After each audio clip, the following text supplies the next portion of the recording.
Yes, yes. Good night, everybody. Good night, good night, good night, good night. How are you guys doing tonight? How are you guys doing tonight? It's good to be back with you guys tonight. It's a beautiful night. Welcome to all my guests on YouTube, subscribers, fans. You can share the live, of course. Let us know that we are rolling. And once you're there, you could always give us a thumbs up. Let's know that you are hearing us loud and clear. You can give us that thumbs up or you can send a message to let us know that you are hearing us loud and clear. The number on the screen should be 533-9260. Yeah, absolutely. Hey, so guys, I want to start first by saying that it has passed in St. Vincent and the Grenadines. A bill was passed this afternoon in the Parliament which now bans the sale of alcohol at funerals. So the consumption of alcohol at funerals are now banned in St. Vincent and the Grenadines. All right. That is something that you have to know. Um, just wanted to get that out of the way before we get into this program. It has been on the burner for a while, and I think a lot of people were waiting to know what would take place. So, yes, at this time, the use of alcohol or even the sale of alcohol at funerals have been banned in St. Vincent and the Grenadines. So that's something that I have to get a video with that and put it up so that you could see what took place in the Parliament this afternoon. But that's that for that. Um, St. Vincent and the Grenadines' name is currently Stink a Road. That's the message I got from a lot of people today across the country. And they were asking me what is actually taking place. Why is it that St. Vincent's name always comes up when something with Venezuela appears online? At least something negative. That's what they were saying to me. I don't know. This is maybe the second time and even a third time we're looking at with anything with an aircraft and our name have to be called in with it. Not something positive though. I could say that to you, something very negative. Now, I wanted you to take a look at this first and then we'll get back to what I want to talk about. All right? Long-term tensions between the U.S. and Venezuela have escalated. U.S. authorities seized a luxury jet used by Venezuela's leader, Nicolas Maduro. Officials took the plane from the Dominican Republic and brought it to Florida, saying that it was a violation of U.S. sanctions. CBS News intelligence and national security reporter Olivia Gazas is joining me now to explain how and why this all went down. So I guess that's my first question. Why was the U.S. able to seize this plane? What authority do they have? Sure. Good morning, Anne-Marie. Well, key to the success of this operation was moves by the authorities in the Dominican Republic, who were the ones who accommodated a U.S. request to immobilize the plane while it was on DR's territory. Now, American officials have said that the plane was flown there for service, and that's what opened the door to this opportunity to seize it and now fly it to Florida. The Justice Department said that it had been purchased illegally using a shell company based in the Caribbean and was, as you mentioned, in violation of U.S. sanctions and export control laws. And even though it doesn't have Maduro's name explicitly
Okay, so let's hope that our sound is back and rolling, and I don't have to restart the stream, because if we have to go over that again, I'm not sure. Okay, so I think we're back on and we're rolling. All right, guys, apologize for that. Yeah, we should be getting the microphone going there now. All right, so everybody should be hearing me now. All right, so getting back to the story now. I think it was in 2015, 16, maybe before, a little before that.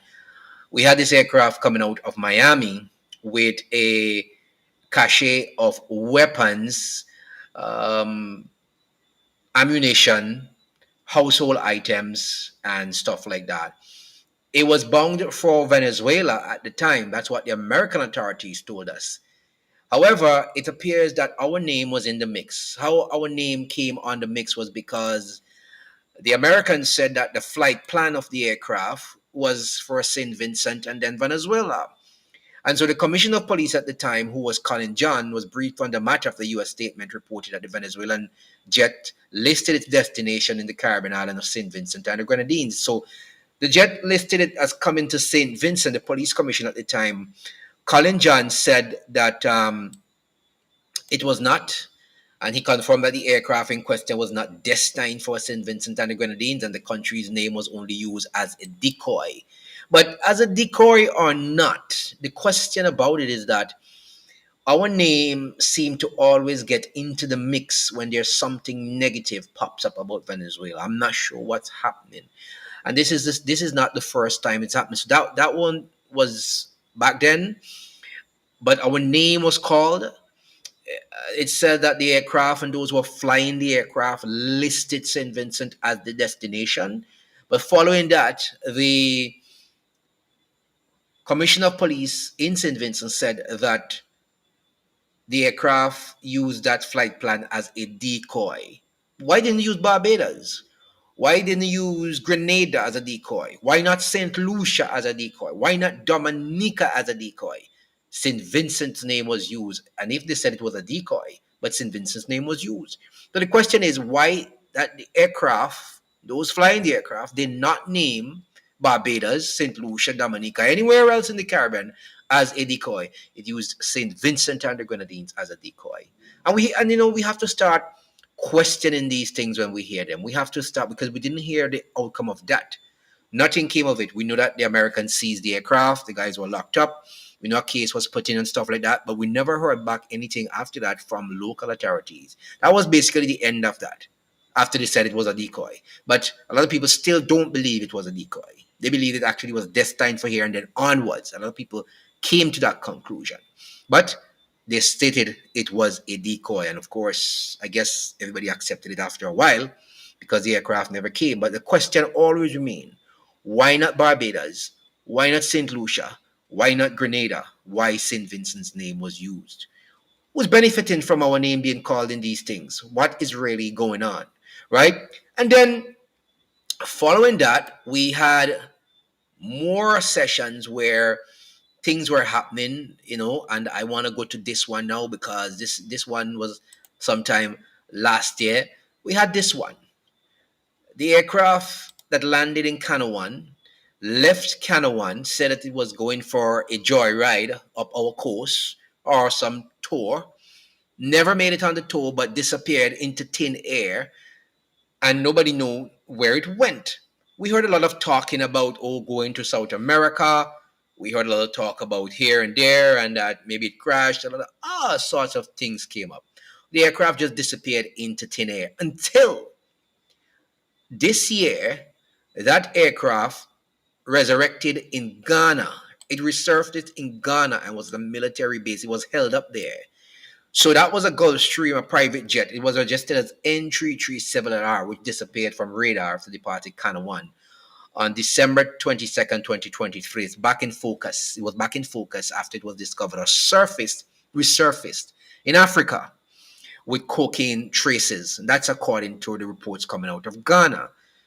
Now, you would have remember on December 27th last year, the Prime Minister said that the authorities in St. Vincent had been in contact with two Latin American countries of relevance on the matter, as well as the relevant authorities in the United States and the regional security system with certain information. Well, When I did some checks about that South American nation, I found out that that aircraft had made several trips to Venezuela as well. So their name was in the mix as well. The same night that aircraft disappeared, there was another aircraft heading towards Venezuela and disappeared as well. The transponder came off, and people in Guyana reported it that in the news that it just disappeared, no trace of it. So a lot of trafficking is going on in our part of the world, and we are always seem to be in the mix somehow. I'm not sure, but we find our way out of them. Having communicated with all other authorities, there is no evidence of anything illegal that boarded the aircraft from Kanawan. That is what the Prime Minister stated at the time.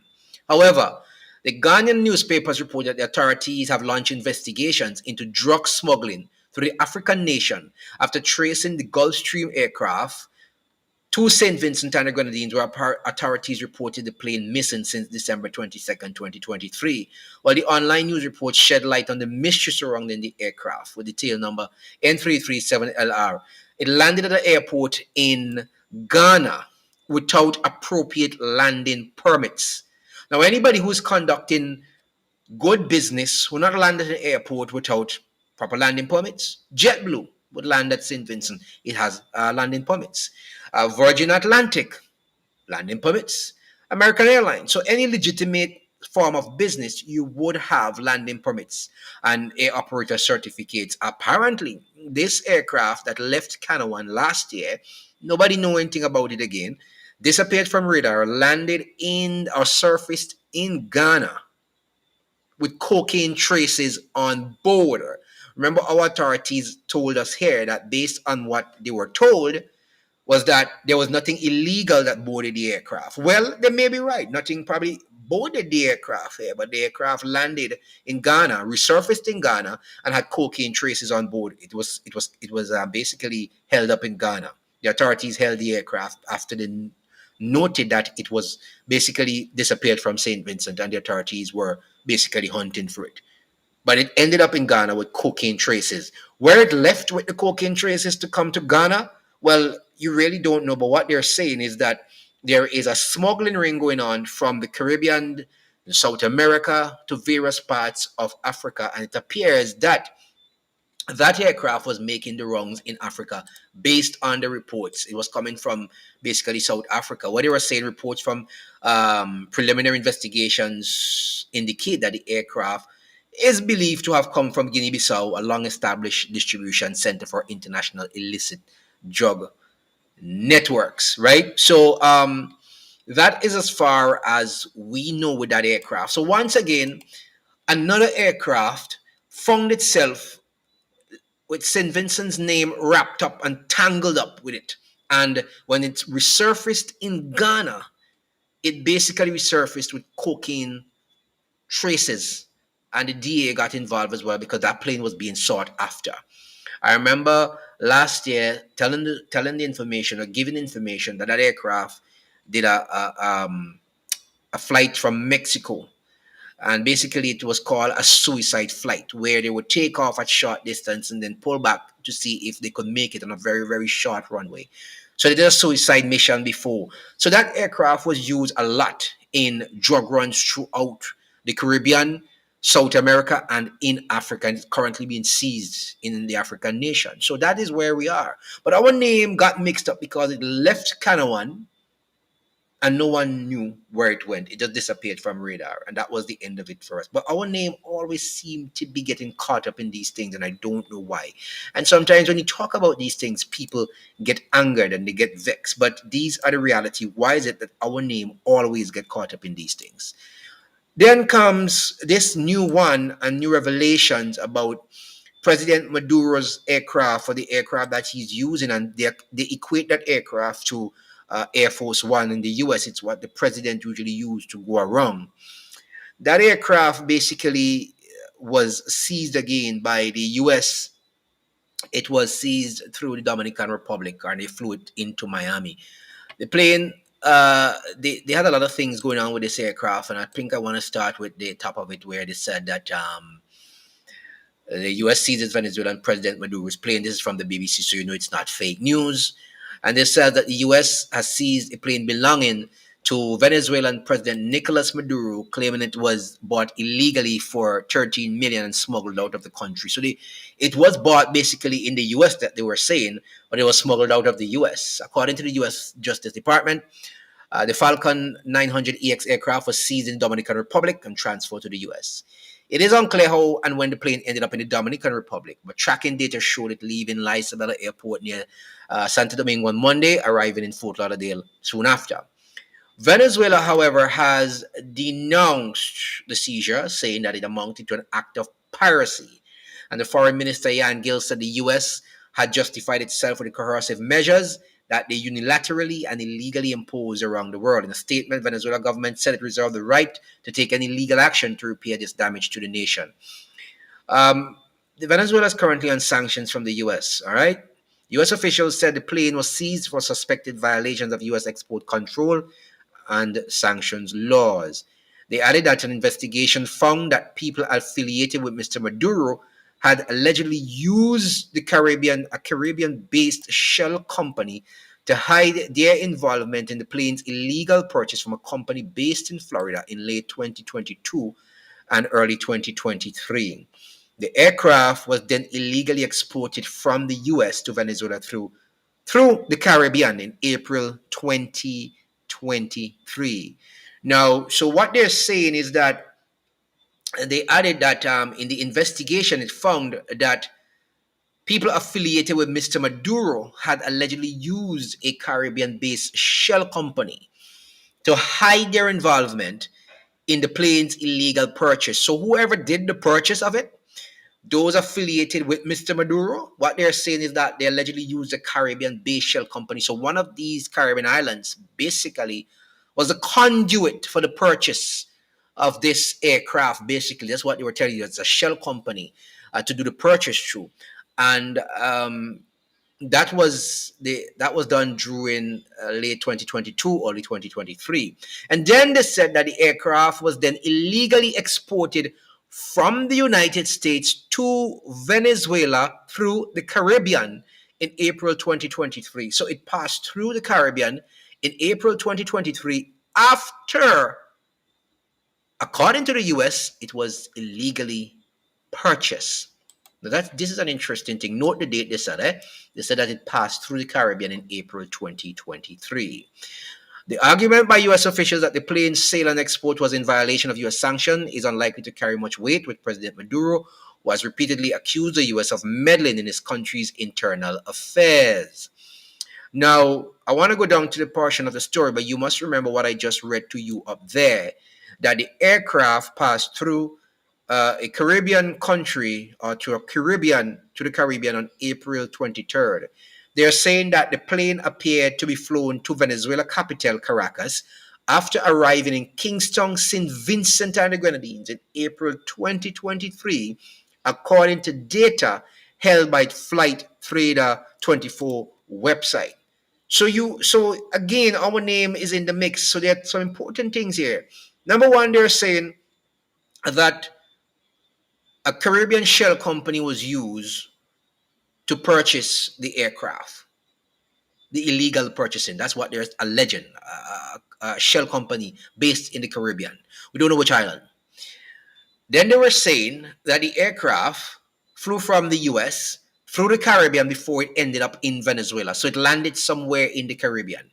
Where did it land? Well, based on what they're saying from the BBC, the plane appeared to be flown to the Venezuelan capital after arriving in Kingston, St. Vincent on April 2023.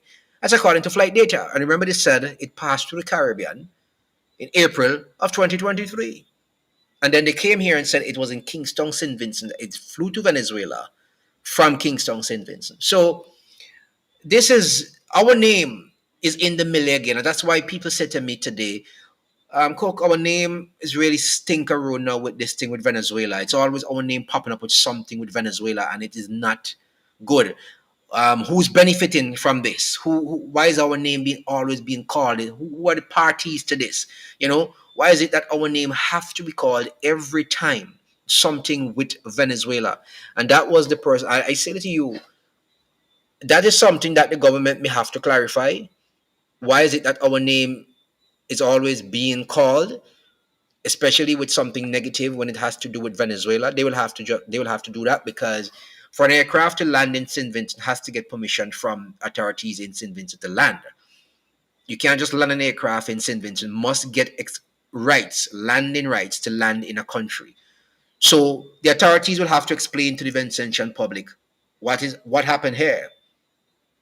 You know, and this is what I think this morning I heard the opposition leader asking on radio for explanations to this. So our name seemingly always is mixed up in something that is just not good. It's always in some kind of a mix. Like I said before, the first aircraft, when we were talking about a decoy, when they said it was the St. Vincent was used as a decoy, I'm asking the question, and I asked the question back then, why is it that the aircraft did not use St. Lucia's name as a decoy, Barbados' name as a decoy, Grenada's name? It didn't do that. It used St. Vincent's name, although the authorities here said to us it was just a decoy, but it could use anybody else's name, but it used our name. What if the aircraft was not stopped by the American authorities when it was planning to take off to come to Venezuela? Do you think it would have landed in St. Vincent with all those cache of weapons in it and ammunition and household items and all that stuff? Do you think it would have landed in St. Vincent? That's a question. That's a good question that you have to ask. And maybe it would have. We are hearing after it was captured, it was a decoy, but we don't know. It was really the plan to land here and then onwards to Venezuela. We don't know. Up to today, we don't know that. But it would have been interesting to know that the aircraft had left without being stopped by the authorities, where it would have landed before it arrived in Venezuela. That would have been really something to know. But our name, really, really, we have to get our name out of these things, and we always hear some scare excuse about what is happening and what's not happening and all these kind of things. It's really time that the opposition in this country really do its job as an opposition. Really do its job as an opposition. They really need to wake up and do their job and ask some serious questions as to why our name is always in an entanglement with Venezuela when it comes to something negative. It's a good question. And then you have this aircraft that ended up in Africa with cocaine traces, which left Canawan. But we were told by authorities here that nothing illegal was on board, and we have to believe them, I guess. Or we don't have to. But that is what ended up in Ghana, an aircraft with cocaine traces, according to the authorities over there. The aircraft that left Canawan and disappeared into thin air. And then here we are today again with this Venezuelan aircraft, and used by President Maduro. However, the authorities are saying a shell company was used in the Caribbean to do the illegal purchase, and that it passed through the Caribbean in April of 2023 before it went to Venezuela. And then the BBC is now reporting that according to flight data, the aircraft landed in St. Vincent in April of 2023 before it went onward to Caracas.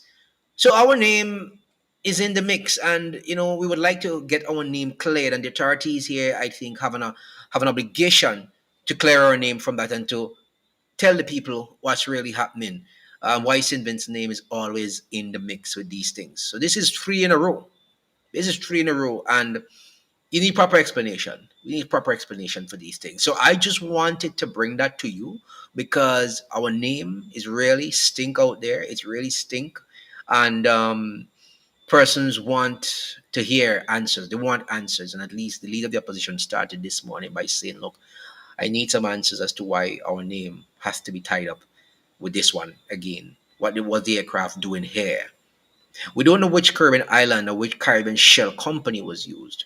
I guess as the investigation progresses, we would know which Caribbean shell company or which Caribbean island that shell company existed in.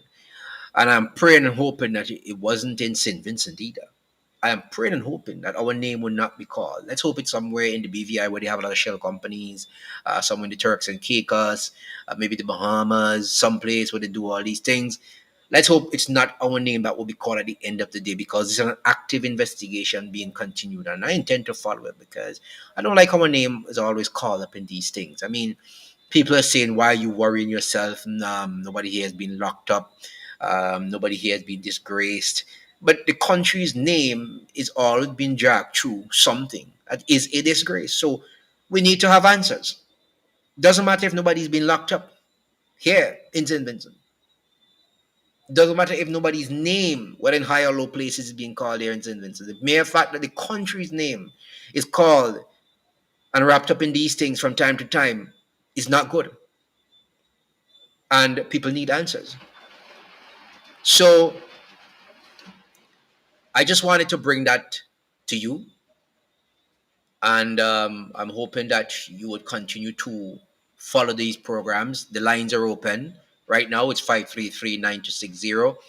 If you wish to call in at this time, you can call in, make your points, and let's get it over with. I'd like to have some interaction. I've given you the information, and I would like to hear from you at this time.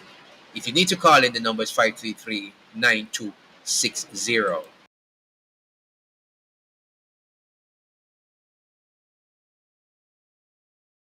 So, if nobody is willing to call at this time, I will basically end the live here because I think I said enough. I've given enough information, and we need to have answers. People need to explain to us what's happening. Those in authorities, they need to give us some answers. I know the opposition the opposition leader had asked a question this morning, but they really need to start doing their jobs more better than what they're doing. I heard Daniel Cummins in Parliament today saying that his name was dragged through the mud. Basically, some derogative statement was made against him in Parliament. However, he did not get a chance to deal with that. I believe that when you're going to do these things in Parliament and you're going to say that somebody on the opposite side didn't mention your name, you must have the record and start from there to say, I have the record, I'm going to read the script as quickly as possible. Don't just go in there and start to ask and say you want to say something and then the speaker's telling you you can't because you've done with that part of the parliament that is passed and gone. You guys have to get it together. You're still not getting it together. And that is the problem that the opposition is facing in St. Vincent and Grenadines. You have to get it together. You all have a serious problem. Get it together. Start doing what you're supposed to do. These things, these three issues that I brought up should have been on the front burner and questions should have been asked about them. I think Sinclair Leacock is the only person from the opposition that I've been hearing from time to time that have been questioning that aircraft had left Canada 1. He seemed to be the only one with an interest. But these are matters of national security. Eh? These are matters of national security. Once your country's name is being called up in these things, these are matters of national security. These are interests of national security, and people need to give us answers for these things. So that is where we are. So, like I said, the number to call is 533-9260. If no one is interested in calling, if no one wants to make a point or anything I said, I am going to end the live here. I think I said enough tonight. I'm always willing to take calls, whether to WhatsApp or direct. I believe that whenever I say something, if I say it and I explain it well, maybe you can say that. But people may have questions and they may have something they want to say. If not, I don't intend to tarry long on a subject like this. I think I've said enough. So if there are no calls, we would definitely cut it here for tonight, and we would see what's taking place across the country for tomorrow, and we'll come back to you again. Remember, you can subscribe to the channel. If you need to get more information from time to time, we'll be on. Let's take a call. We have one call, and maybe this is the only caller we'll have for the night. So let's take this call. Good night to you, caller. Hey, good night. Yes, good night. I heard you were speaking something about. Damn, it seems to be an echo in your phone. You hear me? Yeah, I'm hearing you loud and clear. You go ahead. Yeah. How you were speaking some? Damn, I can't speak on this one. This is a bad connection. Hey, let me call you right back. Okay. All right. Okay. Seem to have a problem there. I'm not sure what it is, but we're set up properly here, and things should be flowing. So I'm not sure what's going on, but that is the situation for now. Let's see if we could go again. All right. You hear me now? Yes, I'm hearing you. I'm hearing you louder. I'm hearing you. Yeah, sounds much better. Okay. Yeah, how you were speaking something about the bill being passed concerning drinking at funerals. Yes, that was passed today. Now, what are we going to do about that? I mean, what are you going to do? Take the police out of the station, put them in the graveyard, looking for people who drinking? Well, no. It's basically through the procession. There should be no liquor in the procession. There should be no liquor in the church compound. Um, I think also there really should not be any liquor in the burial ground as well. Um, or in the precincts, they say precincts. Precincts mean any place where people are gathered for whatever's happening. So basically, in the burial ground as well too. So I am going to speak on that more extent. I have some videos from Parliament. Couldn't get them to show tonight because the Parliament was still ongoing. But basically, we have to make that a subject of discussion. I think it will be. It was passed, though the opposition members, one abstained from voting. Three of them did not vote at all on it. I think Fitzbramble said no to the legislation, and I think Chevron John abstained from voting. So basically, nobody in the opposition voted for it. Okay, the entire government lineup did vote for the bill, so the bill was passed, and that was expected, and so the bill will become law, and so that is it from here on in. So we'll have to get the specifics of the bill as to what the bill really is about. So I intend to get those videos and place them on our YouTube channel here as well, so you could get back to listen to them at least by tonight. They should be up. At least the basics, what the bill is about, and basically who voted. So you get an idea as to what's happening. There's some like a horde mentality voting over it. Yeah, well, I mean, everybody in government side would always vote for government in these little islands. These islands are what you call mass formation psychosis, where nobody is willing to step out of the box and say, "Well, I don't agree with this. I think we should go and probably revisit it again." Nobody No will do. independent thinking. No, nobody will do that. Nobody. No, no, no, no. It's a herd mentality when it comes to governments in the Caribbean. Nobody really gets out of line. It's a sad thing, but it's our reality. um, and that is why we are in the state that we are in in Caribbean politics in general. In general, Mhm. and that's why you have people in governments for years on end. Whether it be 30 years, 35, we seem like we're heading like the birds in Antigua, where they were in for half a century. So, based on the opposition way of going, looks like we may see a half century of the ULP in office in St. Vincent. So, yeah, And the opposition need to start speaking a little bit more on top yes. of the opposing radio stations. I think so. I really think so. For real. I think that the echo chamber that they're living in is not doing anything for them really. They're keeping when I say echo chamber, I'm talking about nice radio. Basically, that's just an echo chamber. That's your people. So you're preaching to a choir of people that you talk to every day. It's like you're going to church and every Sunday these 50 people come and that's all you're talking to. You're not going out and converting anybody really. So you need to get to other radio stations. You need to get out in the public square and do more work out there. Sometimes you have to just forget radio. I mean, I heard them saying that from time to time they get out in the villages and they do work, but I don't know. I mean, Because it's a whole saying that says that yeah, a lie on challenge becomes the truth. absolutely, absolutely, absolutely, So absolutely, some of them lies just being told on top of the mother radio station, you got to go and debunk them immediately, so otherwise people walk away absolutely, believing absolutely, that absolutely. that's the gospel. Yeah, that's it. Anyway, you take care. All right, thanks for calling. Appreciate it. Yeah. All right, so that's I believe that would be maybe our only caller for tonight, and we're gonna pack it up right now.